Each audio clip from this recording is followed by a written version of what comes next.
नमस्कार, स्वागत बा आप सभी दर्शक लोगन के। त खबर बा भोजपुरी पावर स्टार पवन सिंह जी के बारे में, जिनकर एगो बहुत ही बड़ा धमाका होखे वाला बा और उ धमाका के टीजर आ चुकल बा। जी हाँ, आप सबके बता the power star Pawan Singh ji के एगो बहुत ही प्यारा रोमांटिक वीडियो गाना आप सब खातिर तैयार कइल गइल बा, जोना के टीज़र आप लोग टिप्स भोजपुरी यूट्यूब चैनल पर जाके देख सकतानी।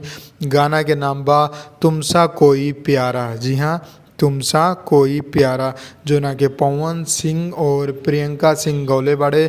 गाना के लिखले बाड़े रोशन सिंह विश्वास, म्यूजिक देले बाड़े प्रियांशु सिंह, और जोन ओरिजिनल सॉन्ग के क्रेडिट बा उ राहत इंदौरी जी के बा। ई हिंदी गाना के उ बा भोजपुरी वर्जन बा, और ओरिजिनल गाना के म्यूजिक देले बड़े अनु मलिक जी।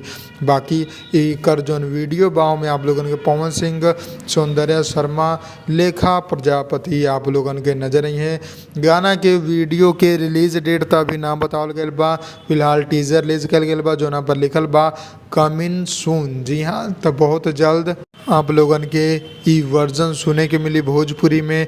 और ए बार कवर सॉन्ग ना बा, खुद power star Pawan Singh ji video में बाड़े और अलग तरीका से वीडियो के शूट कल गइल बा।